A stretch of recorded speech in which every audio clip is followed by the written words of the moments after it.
દિલ્હીમાં હવે નેતાઓ પણ સુરક્ષિત રહ્યા નથી અને તેમની સુરક્ષા સામે સવાલો ઊભા થઈ રહ્યા છે.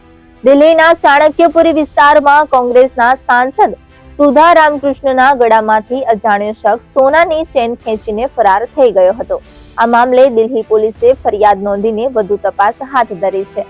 સોમવારે સવારે કોંગ્રેસ સાંસદ સુધા રામકૃષ્ણ મોર્નિંગ વોક માટે ગયા હતા. આ દરમિયાન બદમાશો આવ્યા અને તેમની ચેન છીનવીને ફરાર થઈ ગયા હતા. આ ઘટના પછી તેમણે કેન્દ્રીય ગૃહમંત્રી અમિત શાહને એક પત્ર પણ લખ્યો છે, જેમાં તેમણે લખ્યું કે સ્કૂટર પર સવાર એક શખ્સે મારી ચેન છીનવી લીધી હતી. તેણે હેલ્મેટથી ચહેરો છુપાવ્યો હતો.